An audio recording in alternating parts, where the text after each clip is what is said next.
Drink it in, man. Deep left side carry on. Picks on the block. At the 5. At the 2. At the 1 to the end zone. Touchdown, Detroit Lions.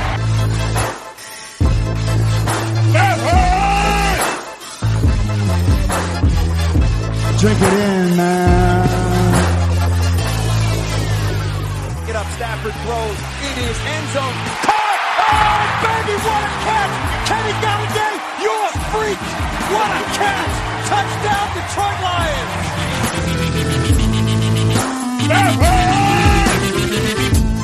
Cornbread!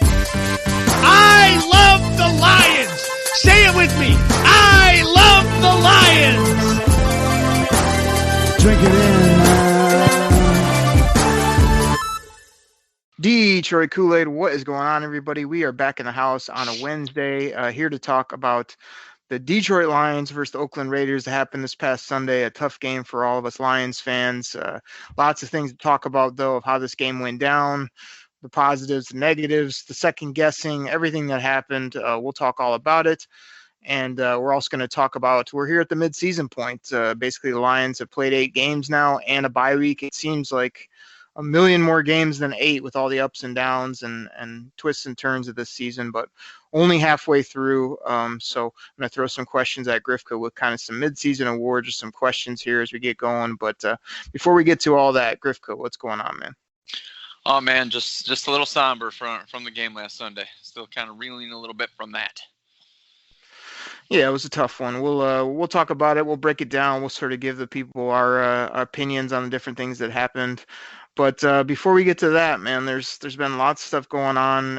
Again, not a ton of news and notes, but all this talk back and forth since the trade deadline has passed about what if, I think there was some more stuff that we didn't get to last show about, Devontae Freeman from the Atlanta Falcons possibly being a Detroit Lion. I believe that was for maybe a third-round pick or so. There was reports that came out that there were some discussions about Rashad Penny, but the Lions didn't want to give up more than a third, and the Seahawks were dead set on a second, I believe it was, to get him.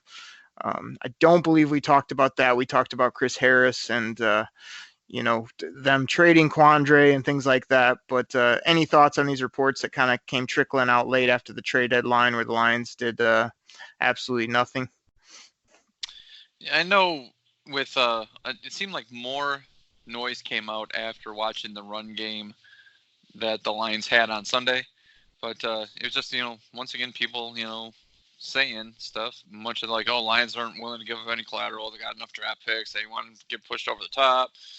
Just the same chatter it's like we always hear. I mean, I don't know if I'd want to give up a second round for Penny either. I understand that. And then was it the Drake one that went, the Cardinals? I guess that one's a little more because what they gave up, the Cardinals only gave up a 5th rounder for him, and a 6th.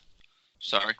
Yeah, 6th that maybe can become a 5th, but like I say, that was a really low price for just to get you basically just need a body in there, like I don't see what the point was of nickel and diamond on that one. But the Penny was a high price tag, but they need something. Like we had that big argument back in the day. You were so high on Ty Johnson, and I just acted like he was a bottom of the roster, bottom of the depth chart running back type of guy with maybe a little upside speed. And here he is at the top of the depth chart and hasn't done anything, but he hasn't really even been given great opportunities in the pass game or the run game. So I have no clue what they're doing unless Bob Quinn just thinks, I just get by with anybody, because he's got a mishmash back there. It's not, I don't get it. So, yeah, they I don't know why they wouldn't give a 6 for Kenyon Drake. That was odd to me. Yeah, that's like you said. It just seems like they have all these backs and they don't give. They were obviously giving Carrion a lot of touches, and maybe Patricia wants to have like that that main bell cow running back, but now it's like he's not there, or like even when he's on there, they're like almost like throwing anybody in there, and they gotta like, okay, whose turn is it to go play running back? Okay, you go ahead, you go for a couple carries. Okay, now it's your turn, you go.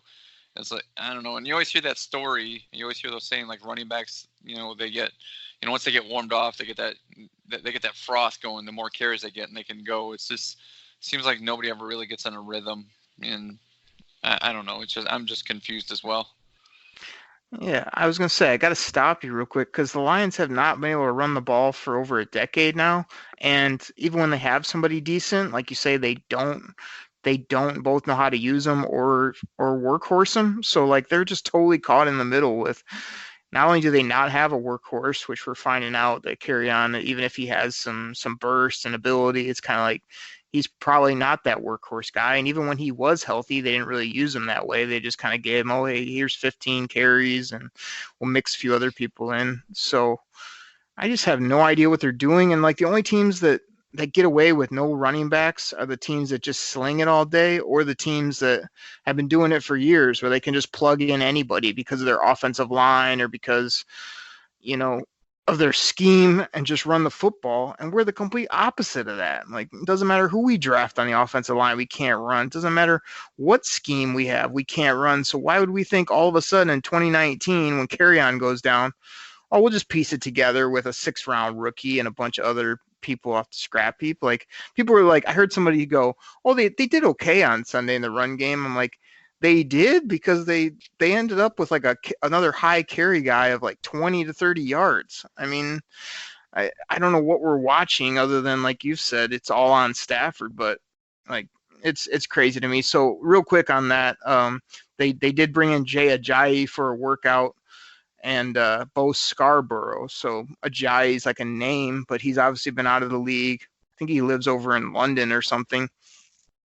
Big old guy, though. I remember when he was coming out, I liked him out of Boise. I actually took him in my virtual picks. I think I got him in the 3rd or 4th round when the Lions were actually on the clock, because he's big, he could catch, he could run. I knew his knees were made out of wood, but he's been pretty decent in the league, and then he just kind of got bounced out of the league, and nobody will touch him. So I was like, hey, if he comes in here for next to nothing, can't be any worse. You can use them on 1st and 2nd down, and figure out how to use Ty Johnson and keep using McKissick the way you've been, which is more of a gadget guy. But doesn't look like they're bringing him in. And then Bo Scarborough, I went and watched some more stuff on YouTube on him. I mean, I don't know what the beef has been with him either. He obviously played at Alabama. He's a beast, big guy, fast, broke a bunch of measurables at the combine, and bounced around from Dallas to Seattle to the bowling alley, as we'd say here on the show. I mean, I don't know why you wouldn't just say, hey, Bo Scarborough, here's the league nothing minimum, or even just barely like a tryout type offer. Get your butt in here. We're going to run you 10 times a game. Again, we're not there. We don't know all these intricacies, but to me, either of those guys are better than just going without. Especially if you still don't know how to use Ty Johnson. Like, hey, here's a thought: pitch it to him, throw it to him in space, throw him some screens. Like, let him use his speed. Don't run him up the middle in a cloud of dust every 8 to 10 times a game. Oh, yeah. Right, and we can talk about that during the game, especially when it comes to the last play, and we can discuss that. And we're having a Scarborough or Jay Ajayi or something like that could have made the difference in that situation. But we'll talk about that when we cover the game, because I don't want to harp on that now, because I know we're going to obviously get to that when we critique this game coming up. Yeah.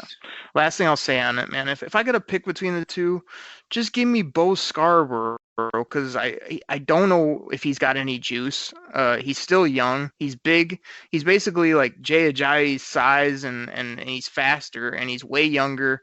And I mean, just give him a look. Bring him in here, put a jersey on him, and get him out there. Get him up to speed and see what he can do. Same with Paul Perkins. Like, they've given him like maybe 5 total carries. I mean, some of my buddies like, oh, you said you like Paul Perkins. I'm like, I kind of do. The guy's got like 3 carries. I mean, what do you want from him? Like, how's he going to even show it to you? So anyway, hopefully that gets straight. But that's kind of the news and notes, the trades that came out, as well as just this issue at running back.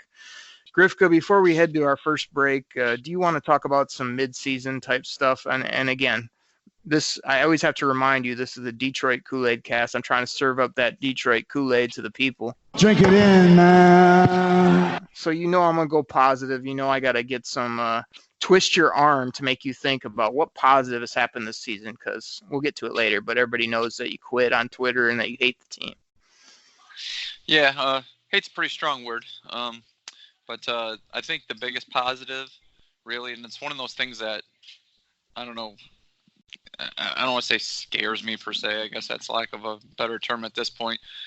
The positive is really what Matt Stafford has done. I mean, it's one of those things that I know we were kind of questioning it earlier, before the season. Has he kind of hit his wall? He's on the downside of his career. He's been around here. He's taken a lot of beatings. Darrell Bevell's come in and seems to really have rejuvenated his career. The biggest thing, that, like I said, that scares me, or I guess worries me, is that, as other teams adjust to, Bevell's playbook, realize what they do, kind of maybe, towards his tendencies, once again, it's like we always talk about Stafford's window closing. It could be getting to that point. Maybe next year, is it going to expect maybe another, carbon copy of this year? It might not happen because teams will scheme up different things against them. So it seems like we're just, kind of wasting a great year out of Matt Stafford. And really, it seems like this is his most productive year that he's had. And as long as I can remember, where he looks effective, he's not turning the ball over. He's not gunslinging in areas. I know we had that pick in the Raiders game, but still, he seems to be, going deep. We're always talking unleash the arm. He's doing that. I mean, deep balls, it's really nice to see. And that's probably my biggest positive, considering we were questioning what this offense might look like early in the year or before the season started. All right, Grifko. Well, I was about to stop you because that's not the game we're playing. I'm going to throw questions to you that have a positive outlook, and you're going to give me your answers. But because you went on like a 5-minute diatribe about something positive with the Lions, I let you keep going. And I agree with you. Matt Stafford has been incredibly positive and a great bright spot this year, and that's excellent. I mean, I don't really subscribe to the fact, you and others, about that it's just chalk it up already as a wasted season. Again, we've played 8 football games. Last time I checked, there's 16 football games in a season, and he's playing great. There's some holes around him as well as on defense, but he's got the 2 top receivers in the game from a touchdown perspective. So let's go back to where we were, Grifka. Mid-season awards and questions for you with a positive spin from Oakry. So Grifka, your best surprise of the 2019 season here at the midpoint for the Lions, whether it be a player, just something going on that you've seen with our favorite football team. Best surprise, I guess player-wise, it would be Tracy Walker. I really like what he's turned into. I mean, it's his injury. I think it did affect the team, some last game. But really, he's done a lot more than I thought he would. I know we were talking that we were hoping he would take a step forward, wondering what his plan for this team, what they had planned for him, but he's really impressed me. It's going to be Tracy Walker. Grifka, it doesn't happen often on the show, but if this is Family Feud, that is incredible. That's what I have as well. Tracy Walker is the best surprise, an absolute dog on defense, both with his play, his mentality, his 18-foot arms that are just waggling all over the field. And I think we got ourselves a nasty, nasty safety that can cover, that can come down and get after tight ends. And I'm really pumped to have him, especially looking at the asset, another 3rd-round pick that a lot of people hated, me included, didn't know a ton about Tracy or didn't have him at top of my radar at that point. And here he is in basically coming into his own, I would say, and looking like kind of a cornerstone piece that we can build around. I mean, don't want to get too far ahead of myself, but you can kind of just watch this guy and sort of see that he should be an impactful piece for that defense. So we agree on the best surprise. Grifka, keeping it positive. Drink it in, man. The best play of the year so far. The best play? You heard me. I would, the one, we saw it, and I know it didn't lead to a touchdown, but opening that Monday night game with that flea flicker, that was the most surprising thing to us. I mean, like I said, when we saw the play, when it happened, you were like, flea flicker, and your high pitched voice, because of the excitement, and it worked. It's just, you tackle short of a touchdown. I mean, it would have been the most perfect play if it was a touchdown. And I know the Lions have ran that a couple other times, and they scored against the Giants. But nobody was thinking that flea flicker to open the play on Monday Night Green Bay. So that's really my favorite play of the, even though they lost the game, my favorite play of the year so far. Grifka, after my high pitch flea flicker, it was probably followed by this. Oh, baby! Because I knew he was unleashing it downfield, or as Steffer likes to say, cut it loose. I love that play. I thought we had the same play again, but unfortunately, Family Feud. Oh! Nope. When you said we were there, I was like, oh my gosh, I'm about to agree with Grifka twice. I can't believe this is happening. We're going to have to cancel the show. But to me, man, the best play is the third down against the Chargers, man. Me sitting right next to you and you doing the same old thing that every couch potato does that loves football. Oh, God, just run it, Okrie. Take the timeouts away and try to hold on. And I said, nope, this is where you're at home. What was it, game 2 of the season? You go for it on third there and get the first down and end the football game. And when they did, I just felt like that was the first time in a while where I felt like they went for it. I felt like they put the dagger in somebody and they weren't scared. And that's what I wanted to see consistently and throughout the season. So that was my play of the year, the third down play action pass, Jesse James versus the LA Chargers. Me and you in the seats, me going nuts. You were crying and then you were going nuts with me. Big W as we head out of Ford Field. So that was my play of the year so far. Hopefully more to come. Grifka, your top rookie so far. Make sure you think about this, please, before you answer.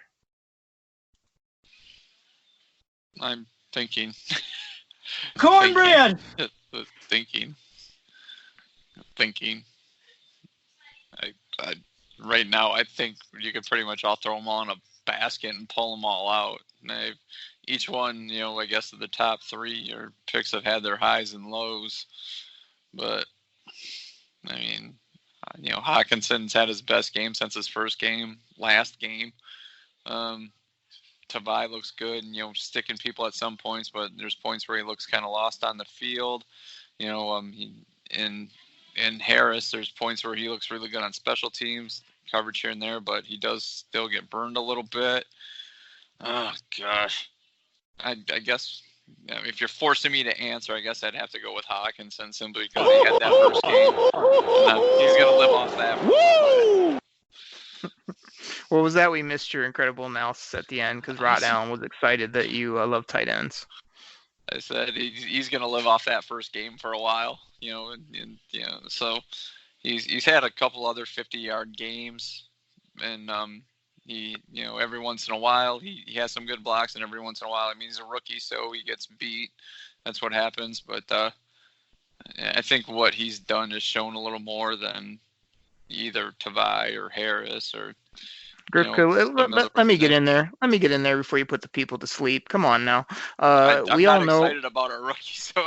Yeah, we can tell you. I play the cricket sound effect, but everybody is exiting the show while you depress everybody. Let me talk to the people here. Let me talk to the Kool-Aid drinkers. First of all, I put a little thing out, a little poll out on Twitter late last week. I was like, I'm really curious what you guys think of Jelani Tavai because I just didn't know where people were on this guy. He's kind of had some moments. He hasn't, he's been hit or miss. And I was really surprised. Like there was a few people that thought he's been excellent. I think 75 to 80% thought he's been above average. And there was probably only like 20% that feel like he's either been below average or below expectations. So that kind of surprised me. I thought there would be more people with below expectations just because, if you're not blowing the world away, especially as that kind of a second rounder, people tend to sour on you quickly. I fall in that above expectations, but not excellent. You can see that if he gets some more seasoning, he could really be a solid player. Now you have to figure out how to use him a little bit more. I mean, is he a middle linebacker? Is he just a thumper on first and second down? Are there other ways you can use him? Because really he's kind of just been a run stuffer from my opinion, but you've seen him in the backfield a few times, this, that, and the other. So Tavai was up there for me, but unfortunately, we're going to have to, I guess fortunately, we'll have to agree on this one. because everybody knows it's TJ Hawkinson. Now, I was telling the Big Hughes just the other day, I said, like, where you at on Hawkinson? Because for me, like, obviously I support the pick. I think he's a meat and potatoes, good football player.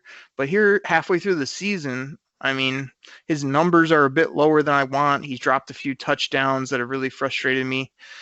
And the thing that I really brought out to Hughes, and I said, really all he's done is get what's been there for him. Like every pass you go back and watch pretty much, other than a few where he's made contested catches, he's either wide open on crossers or he's sitting there, on the sideline open, catches it. And yeah, he's turned some upfield, and that's been nice to see. Wow, we have a tight end that can catch, and once he catches it, he can actually get up and go rather than Mebron, which would catch it, try to hurdle a guy, or just fall out of bounds, 2 yards in front of him. Like, Hawkinson can do some things, but what he hasn't done, which I'm waiting on, is like, when are you gonna just beast somebody in the middle of the field and go up and get one, or get a contested catch, throw somebody on the ground, then go for 20, because Bethel can scheme you up all he wants, but what we really need is a guy that can make plays, when he's contested, when there's a guy right in his face, can get off a jam, can, just be put out in the slot, and everybody knows, like, you're not going to be able to deal with 88, and I don't feel like we're there yet. But I think with a simple eye test, TJ Hawkinson is the guy, when it comes to rookies, unless he starts beasting up in as far as numbers and impact, people are always going to beat him up for being number 8. But they got to use him better too. Not only he got to be a little bit better, but they've got to feature the guy. They've got to get more out of him. And some of that comes to just saying, hey, we're just going to put you out here in the slot or on the end of the line, and you just get open and we're coming to you, 6, 8, 10 times a game. And then he'll make the type of impact that he should with that type of draft pick. So TJ Hawkinson, we're on the same page. I just got a couple more, Rivka. Your top free agent so far halfway through. See, top free agent for the team so far. I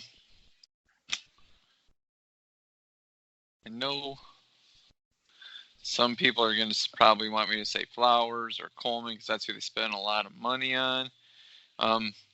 Do you think anybody out there thinks you're going to say Flowers, Griffey? You hated the guy since game 2. He's starting to play a little better. Oh, wow. Imagine that. I mean, you better, would have cut him already. Coleman just got beasted by Hunter Renfrow. A slow white guy on Sunday. So that really kind of makes me sour on him. One or two plays, you just gotta. He just sucks, right?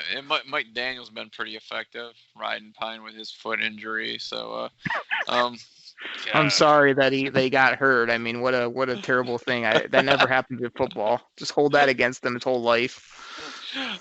So I get I will go with because he's been playing better, and even though those hands to the face causing Green Bay were garbage, I'll have to go with Flowers.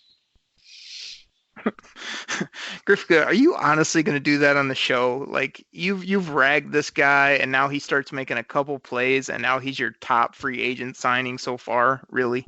Well, like I said, Coleman just got beasted by a 6th round white wide receiver in the slot, one. So okay. And actually, Coleman's game is he hasn't had last couple games haven't been, all that great.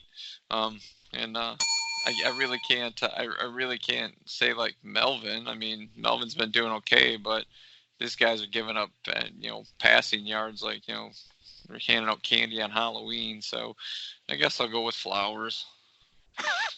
Oh man, everybody out there is just laughing at you for that. But Trey Flowers, as I said on the show, I mean, oh my gosh, he played 6, 5, 3 games, and everybody was burning his jersey, like, hold on, and here he comes, hustle plays, getting after the quarterback, getting a little bit healthier. Like, Trey Flowers is going to be fine. He'll be a solid piece. Will he ever be a 10, 5? Well, not 10. Is he ever going to be an upper echelon sack guy? No, I don't think so now that you kind of see him in this type of scheme, but I think he'll be in that double digit range as well as lots of quarterback pressures and hits when it's all said and done. So that's not my answer, Grifka. You took about 30 minutes to come up with that. I'm just like love it that you picked a guy that you've hated on so long. But the obvious answer, Grifka, I don't need 30 minutes. I don't need 5 minutes. I don't need 1 minute. I don't need this music like you did. I don't need to bust out the Jeopardy background music at all. Like, the obvious answer, Grifka, is Danny Amendola has been the best free agent signing. This guy, I said on Twitter the other day, me and I think it was Logan were talking. He put something out and about the trade, 'cause Golden Tate, I think, made that catch on Monday Night Football. He put something out, and I said, Danny Amendola is our new GT. I mean, he's in the slot. He makes plays. He runs after catch. They scheme him open. And he's cheaper, he's grittier, he's grimier. He's just been excellent in a Lions uniform. So I think this guy has lived up to every little bit they paid him. I think it was $4 or $5 million. Everybody was up in arms. Like, he's been tremendous. So what I said to Logan, I said, give me Danny in the slot over GT. Give me Will Harris with that 3rd round pick, and give me the money savings. I think GT's making upwards of 10 plus million probably with the Giants. Like, give me 5 of that million to do some other stuff with. Like, I really like that from all different aspects. So Amendola's been the guy. Love what he does in the locker room as well as from a work ethic perspective. So he's the top free agent. It's really not close. When you're talking about right now who's going to be the big dog when it's all said and done. Yeah, that was your answer, which again totally made me laugh. Grifka, I got one more. Are you ready? Yep. All right, hold on. I'm queuing up this Jeopardy music just in case you take another hour. Grifka, the best storyline, the best topic, the best thing that you've enjoyed. Again, don't go negative on us. The best thing you've enjoyed through the first half of the season with the Detroit Lions.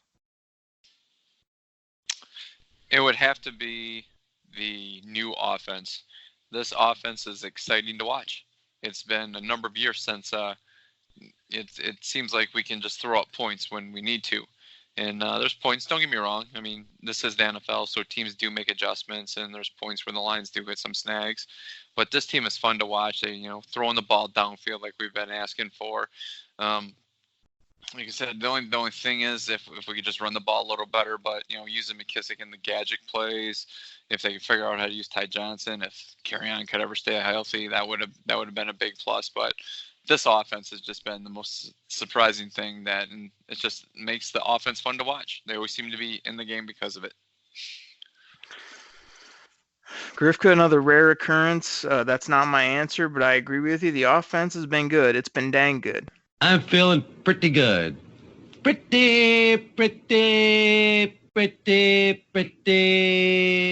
good. I'm feeling pretty dang good about this offense and about Darrell Bevell. We are going to get to our Raiders review where I'm sure you and many others online have beat this guy up, but overall he's been really good, a really good storyline. I like that answer. My best storyline this year, just from an entertainment value as well as just keeping your attention, has been all the back and forth around the trade deadline of what we're going to get, what we weren't going to get, all that rumor and innuendo, as we say. And I put Slay on here. I think Slay has just been, he's usually balling out. The media loves him. All of a sudden he's talking noise and sounds like he wants out of here. Then they don't trade him. And now he's sort of in that middle ground. So all the stuff that went on before the trade deadline and all the disappointment of us just saying, wow, we got rid of Quandre, which is actually proven to be decent because I don't think he suited up for Seattle. And I heard his injury is quite a bit worse than expected. So maybe we can do something with that 5th rounder. But Slay's been crazy, and I'm just curious to see what happens. Does he ball out the rest of the year and make some plays, or do we not hear much from him and he says, well, they don't throw at me, and they trade him in the offseason? I'm really curious because, like I say, Darius Slay's a big asset, not only on the field, but to other teams as well. So seeing what happens with him both, now a few weeks ago and in the future is kind of my biggest or most interesting storyline so far. I guess, for this team when it comes to, my interest level. So, Grifka, that was good, man. Working through some stuff. Like I said, I tried to spin a lot of that positive. I thought we'd do that before we get to this game review. So how about we take a quick word from our sponsors? We'll be back talking all things Lions Raiders from this past Sunday.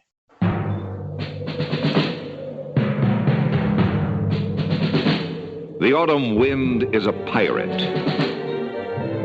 blustering in from sea. With a rollicking song, he sweeps along, swaggering boisterously. His face is weather-beaten. He wears a hooded sash, with a silver hat about his head, and a bristling black mustache. He growls as he storms the country, a villain big and bold. And the trees all shake and quiver and quake as he robs them of their gold. The autumn wind is a raider, pillaging just for fun. He'll knock you round and upside down and laugh when he's conquered and won. Grifka, we are back after the break. I'm sure there's a sly smile on your face for me playing that intro. You predicted the Lions would lose to the Raiders. You admitted your man love for the Raiders last week. You said this was one of the greatest songs of all time. I don't know that many Lions fans think it's that great after that game, as well as having to hear it 10 times in the background throughout that football game. But here we are, Grifka, a loss to the Oakland Raiders. We're going to talk all about it. Any initial thoughts before we get into it? You have your Raiders jersey on. No, I don't have a Raiders jersey. I used to have a Raiders t-shirt, though, when I was in high school. I will admit to that. I did have a Raiders t-shirt. It was black and had the silver symbol right on it. Love that. I didn't like it at the time, but now, looking back, it was pretty sweet when the Pistons rocked the black and silver Raiders gear back in the bad boy days. I know there's still some of that merch out there, and that was pretty cool. But that's my only little half love for the Oakland Raiders. All right, go ahead. But yeah, my thoughts on the game. We can go more in depth, but they seem to play to their competition on that game, and very disappointing that they weren't able to come out of Oakland with a W. Grifka, I'm going to tell you why this game was not something to totally freak out about. We want to win every game, but this wasn't some atrocity or some, terrible football game on either side. And we wish we would have came out with a dubski. So fade that music down. Let's go ahead and get into this thing. Right out the gate, the Detroit Lions come out and they have a great little drive down the field, dinking and dunking. I think it was 7-8 plays. We were on their side of the football field, probably inside the 40, I'd say, if not closer. And sure enough, a dang missed handoff creates a fumble. To me, this was one of those shake your head type of plays, as well as I couldn't really tell who it was on, from the replay. It felt like the running back just missed it, but I know they gave Stafford the fumble. I mean, these are the type of dumb crap that you can't do on the road in the NFL, no matter who you are. Yeah, that really hurt, but it was nice to see that they were driving the ball. I know we had talked about in the preview that the Raiders defense really didn't scare us. That the defensive backfield wasn't that great. Not too worried about the pass rush, and they did have a couple nice runs there on that first drive. So I thought maybe they would be able to run the ball a little better than what they did on the day. But it was nice to see that Stafford was finding the open guy, and our wide receivers out on that drive just seemed to be kind of running wild and free. So even though they did fumble, I'm like, okay, just stop them, get the ball back, because we didn't think Oakland's offense was that great either. We were kind of I guess wrong with that statement. Sorry, I was doing something else. Delayed bell. So I'm with you on all that. This is my thing, is like you said, I didn't freak out at the fumble because of how we're moving it, but it just seemed like one of those things that a simple handoff. These are things that you do, 98% of the time, fine. But in a game like this, you couldn't have something like that. And then what topped it off was the Raiders go right down the dang field, 11 play drive, 68 yards, 2-yard touchdown from Josh Jacobs.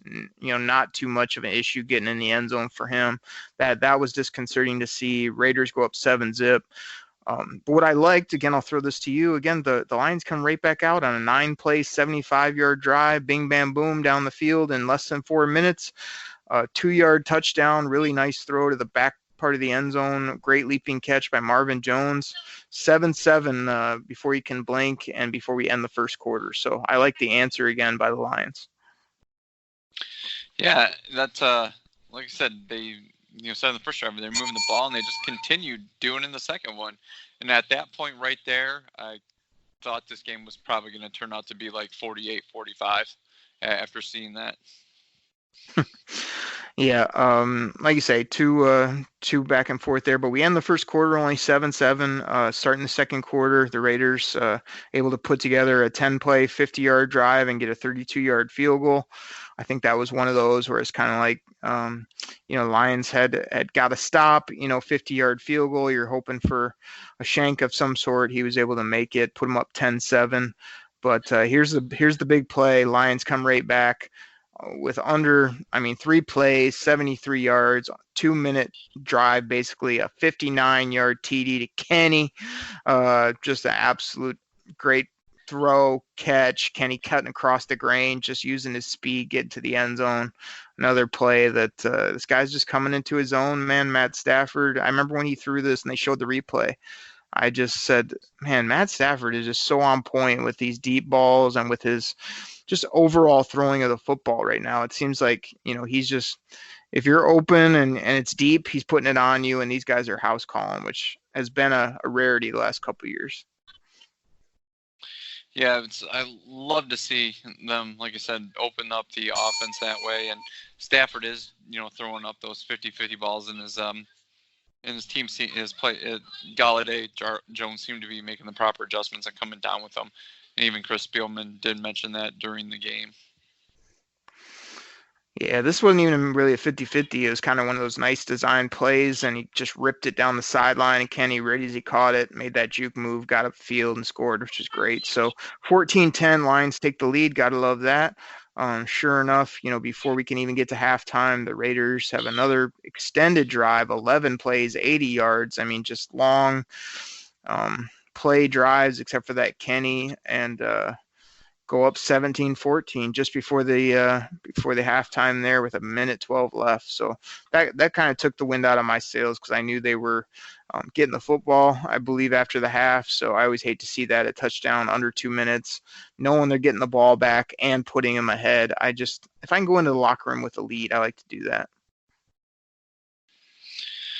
Yeah, like you said, because Oakland was getting the ball in the first half and they seemed to be moving the ball pretty good, I got a little worried right there. And I'm just like, oh, jeez. And, yeah, it's just even if you can, go down and score right before the half when the other team has, is going to get the ball, it kind of, I don't want to say it takes the wind out of the sails, but it kind of changes what they may be looking to do coming out at the beginning of the second half. So what happened with the Lions, right before halftime, it just, I don't know. It just took a little wind out of my sails. 17-14, Raiders at the break. They come out of the break, get the football. Lions do get a stop, get them to punt the football. No points until Matt Prater ends up hitting a 23-yard field goal I have here. I can't remember what led up to that, but if you're kicking a 23-yarder, you must have stalled out right around the goal line, which is never good. So, yeah, it's 17-17. You tied it up, but I'm sure they would have liked to get a touchdown there when you're kicking that short of a field goal. So disappointing, but again, the NFL is so crazy, man. You might as well just start the game in the fourth quarter tied, because that's basically how almost every game goes. So we're heading into the final quarter, tied up in this football game. And sure enough, the Raiders put together, tell me if you've heard this before, a 9-play, 80-yard drive, clocking almost 5 minutes of time, and throwing to, hey, Grifka, have you heard this before? To a tight end inside the 3-yard line for basically a wide open touchdown. Foster Moreau, of all people, How we get burned by a scrub like that, or a rookie like that, or a tight end again drives me nuts. 24-17 Raiders. Yeah, that was the play where they got down there and they rushed 3. I mean, the defense line's been playing all year. They rushed 3, drop 8. But if you watch the play, actually one of the, I can't remember who it was, one of the 3 actually kind of dropped off as well. So it's more like they just rushed 2 guys and dropped 9, and Moreau was still wide open. I mean, there was 9 guys in that end zone area, and Moreau was still standing by himself. So that was, I don't know. That one just kind of really, to be honest, it really pissed me off. Is what it is. It's just other teams, you'll see it. Usually when teams get near the goal line, they want to bring a whole lot of people, try to make the quarterback make a quick read. That way your defense isn't running around as much. But they, dropped another rusher, and they rushed 2 guys, and Moreau was still standing wide open. So here's my problem, though, because I was upset with this too, and it was for a different reason. Because when you drop all these people, the Lions have not done well this year with dropping all these people and having these incredible, disguised guys underneath where they dart in front of the football or they make some incredible play on the ball. They just drop all these people and still get burnt right in front of them, or still give up these chunk plays. So a lot of times when teams drop a bunch, it's because they're not only disguising, but they're passing off routes so a guy can, come in from a linebacker and intercept a slant or do something tricky like that. The Lions on this play dropped all these people, and like you said, not only was he wide open, it's because they not only dropped them all, but they were like, oh, we're also going to just pass off every route, and nobody knew who was passing off what. So this guy basically just went inside, the corner let him go, the linebacker didn't even look like he knew he was there, and he just threw an easy ball for a touchdown. I mean, I don't have an issue with dropping a bunch of people if you're going to create turnovers or if you're going to really confuse the quarterback. But if you're just going to drop a bunch of people, not cover anybody, and also do it down the goal line where you don't see that kind of coverage, it doesn't make a lot of sense, I got to admit, and it wasn't executed well. So that compounded it. So 24-17, really disappointing play, drive, everything, when it comes to giving up another short one. Wide open. Again, if it was one thing, it was contested, but to get these touchdowns where nobody's even in the screen by tight ends that don't matter is annoying to me. And then the Lions come right back down, though, and this was, again, one of my favorite plays of the year, just how pretty it was, well-designed, put it right on him. Beautiful ball to J.D. McKissick from 26 yards out from Stafford, just waltzes in the end zone, 24-24, and we've got, what was it? It looks like there's 5 minutes left here in the fourth quarter when this occurred. Yeah, at that point, once again, I'm like, okay, new life, we're back to good. We got this. Just come on, defense, show up. This is where we really need to step up, considering they were, at that point, they had pretty much struggled most of the game. And I was just like, okay, just get a stop. It's, I know you kind of always bust on me for saying stuff like that. It's just but that's what I felt right there. I'm like, okay, we're back to good. Just, okay, come on, defense, just do what you got to do. Get the ball back to the offense. Yep, and we've got only 2 basically more plays to talk about here. But Griff, I need to take a quick time out and talk to the Detroit Kool-Aid drinkers, because we've worked through this game. We talked about the good things and some mid-season type stuff. We're under 5 minutes in the fourth quarter. This game's tied up. You're on the road. Yeah, you're not playing the Patriots or the San Francisco 49ers this year or whatever, but you're playing a West Coast road game. You've been back and forth all day. Your offense has been cooking. Your defense, again, no turnovers. To me, every game, I know I've said it before, and I'm going to continue to say it. Any of these games where we come out of it with basically no turnovers, no impact plays, I bet you the percentages are in the low, 25% that you win, because the minute you get turnovers, fumbles, sacks, that's when you win football games. And the Lions seem to have none of those in this game. But here we are, under 5 minutes, tied up, and like you said, all you got to do, defense, get a stop. Our offense guaranteed could get the ball back down into field goal range the way they've been playing. Sure enough, they give up a 7-play, 75-yard drive, and here's what chaps me, Grifka. 3rd and 9. not even like a short third down. I mean, I think this was inside the or just outside the 10 maybe, where they could get a first down maybe at the 2 or something. So it's a third and goal from outside the 10, and you let Derek Carr run around. You barely miss a few tackles, whatever it is. You let him just scamper out. I'm just thinking, okay, he's about to throw it away. He just runs around, does the old Aaron Rodgers, waits till he gets right to the sideline, boom, throws just a BB in there to Hunter Renfrow, as you said earlier, who it just didn't even have much, resistance. It just felt like an easy touchdown. When this is a play, not only should you have brought the house and made him not only get rid of it quick, but penned him in, but then you let him get out, just have a nice waltz in the park, and then throw an easy touchdown to a slow white receiver, as you said, that is a rookie that should not be open like that tight in the goal line. Man, this play pissed me off. And, again, I got to say, okay, well, here we go. Stafford, you got a minute and a couple timeouts. Let's see you do some things. I mean, how many times do I got to say that? It's getting annoying, and I think it's getting annoying because the last few times I've said it, it hasn't turned out in the end. Yeah, I remember it always seemed like that years ago. I mean, Stafford had that one year he was always like coming back and, snatching, victories from the jaws of defeat. But, early on in his career, it seemed like when the Lions needed him to do that, it was one of those things where, like you said, it was 4 quick downs and out, or you'd be like get it halfway down the field and they throw an interception. But it seems like of late, though, they're moving the ball pretty good. And then when they need that one last key play, it just doesn't happen. And it's just pretty much what happened there. It's like, once again, for all the talk, they're always trying to take as much pressure off Stafford as possible. It seems like he's still the man that has to, once again, try to come in, riding on the white horse and save the day. Yeah. Real quick, my thing is I'll text like Hughes, Chop, some of my other buddies and say like you said, they always say, oh, Stafford just, comes up a little short. I consistently keep saying, defense, get me one stop, make one play on third down.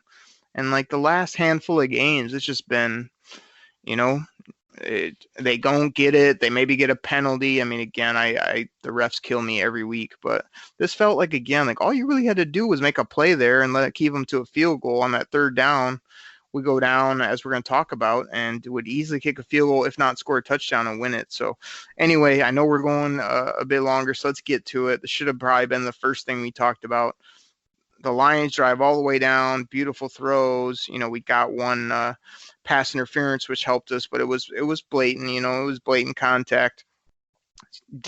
Stafford threw one in where I think it was Logan Thomas got to the one. Unfortunately, for some reason, he couldn't stretch it out, or the one. We're scrambling around. I'm thinking like they really didn't look like they had anything figured out. And the stupid Oakland Raiders take a timeout. I'm thinking, oh, thank you. Like now we'll go ahead and draw something up nice. Or even, just put our receivers out wide. And I think they had Nevin Lawson in the game at that point. He was getting roasted and toasted. So whoever he's guarding, just throw it to them. That'd be an easy touchdown. And Grifka, tell the people not only what they did, but your reaction, because it blows my mind. I'm still frustrated with it. And it all came down to one play. I always say NFL games are a few plays. This one came down to one snap on the 1 or 2 yard line. Our team can either tie it, or I told Hughes before the drive, I said, okay, what are you going to do? Are you going to kick it or go for 2? And he's like, oh, kick it. And I'm like, Hughes, I'm winning this game after we score a touchdown. I'm not putting that defense back out on the field right now. I'm going to win it with a 2-point conversion. And talk about this play that they drew up on 4th and nothing to tie up the ball game or win it. I don't understand. I find the soundbite.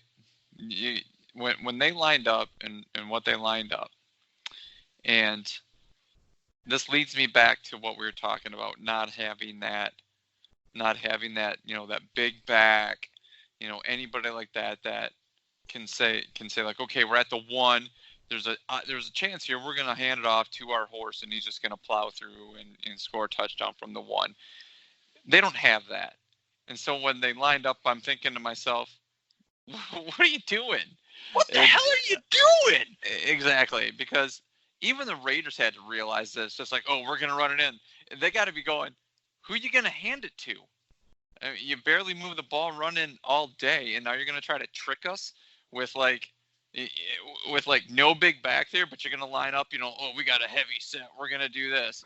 And if you watch, note to Daryl Bevel. What the hell are you doing? Exactly. Oh, yeah. If you watch the play, you've probably watched this play 100 times. Watch that. Even like the linebackers don't bite on anything.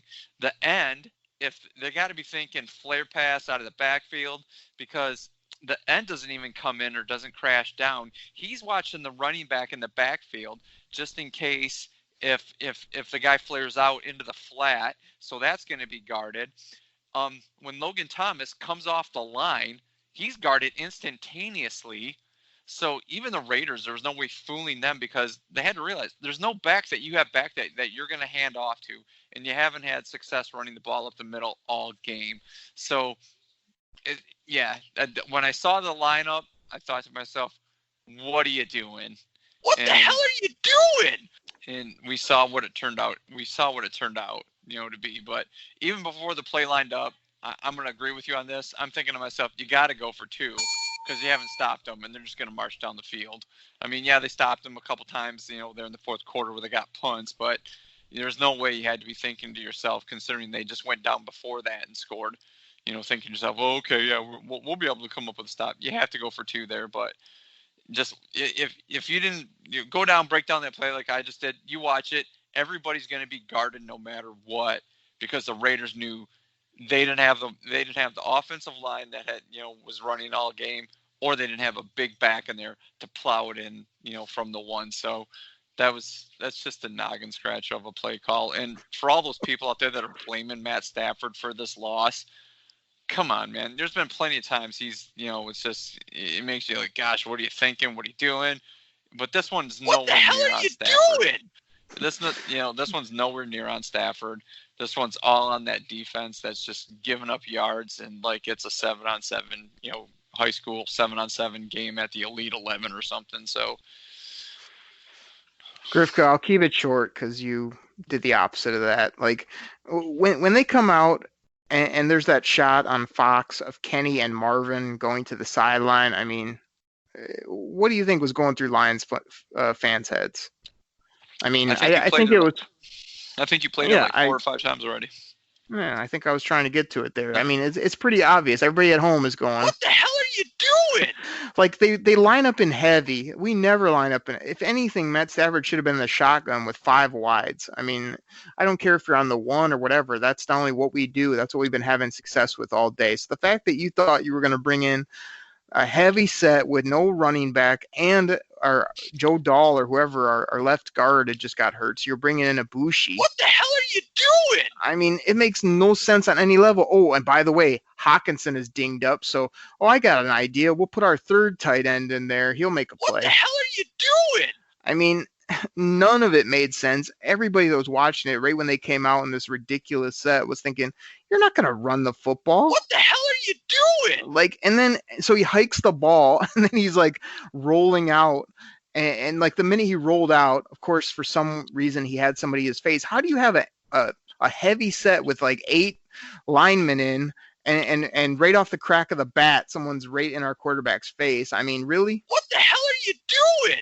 And then Matt Stafford just flicks it up like it's a play in the second quarter, I'll just flick it sidearm and just hope that somebody comes down with it. I mean, come on, 9. What the hell are you doing? Then we got Logan Thomas back there trying to make a play. I mean, what does he have, like 3 catches on the whole year? Oh, he's tall. He's 6'6". Okay. So is everybody else on our team, basically. I thought the guy got mugged. Do I think I get a call from the referee? Of course not, because I got to ask this question every week in the NFL. What the hell are you doing? It made no sense on every level, and I thought there should have been a PI. There wasn't. Logan Thomas, of course, didn't make the catch. That's not surprising. Nobody in their right mind is blaming Matt Stafford for this game. The guy was 406 yards, 3 touchdowns. We didn't talk about his pick. Okay, that wasn't great, but did you see the play the guy made? He was horizontal and basically went Odell with it and caught it with one hand. The only reason we're in this game is Matt Stafford, Kenny, and Marvin. And you not only let Josh Jacobs go for 120 and 2 tutties, but you let Derek Carr go for 289 and 2 scores. Like, that's going to get you beat on most weeks, man. But to call this play, all they had to do was dial up something regular. Or if they don't call the timeout, I think it was Kenny down at the bottom left, I'd have just said, set hut, and just thrown it to him either on a dart back shoulder or just jump ball, and it would have been a guaranteed touchdown the way the guy's playing and in that type of scenario. But they don't. They overthink it. They lose the game on one play. But like I said, it came down to one play. Had they scored here and maybe went for 2, everybody's talking a different tune. So don't go out, you or anybody on Twitter or anybody Lions fan, and act like we got trounced by the Oakland Raiders and, oh, we didn't play a good game. It was basically came down to that play. Yeah, that play sucked. This is like when I bag on you a little bit, Griff, because like, it's not that I'm all butterflies and rainbows. It's that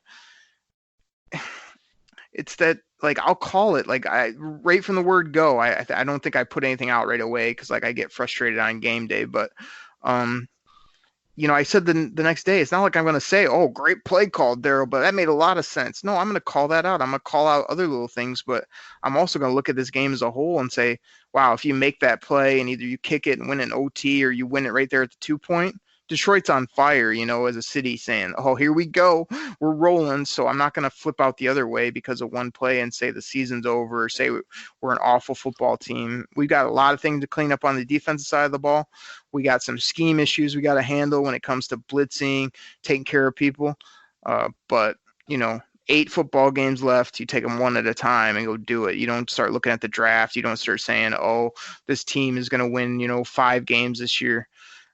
It didn't feel like that to me. It was a gut punch. It was another loss at the buzzer, which has killed me the last few years when we have these. I mean, it seems like we have more than most teams when it comes down to the final play or some BS play that happens in the game that feels like it costs us a win. But yeah, that play call was terrible. And the rest of the game was back and forth. So it's a tough loss against the Raiders, but you got to kind of scrape yourself up and go get the Bears, which we'll talk about on Friday. So I did go a little bit longer there, Grifka, but it was a mini rant from me. That was a tough play. We've talked about a lot. We've played your favorite music. We've talked about midseason awards. We've rant and rave. We've hit on some highlights for this football game. Grifka, I'm out of breath. Do you have anything else for the people? Nope. Thank you, everybody. Find us on Twitter. Please subscribe to the podcast. Tough game to talk about. We did our best. We'll be back on Friday, talk all things Chicago Bears and another must-win game. Get the Lions back on track. Thank you, everybody. Drink it in. We'll be back on Friday. Take care. Pack the bags, start the plane. This game is over. It is over. What a comeback by the Lions. Drink it in, man.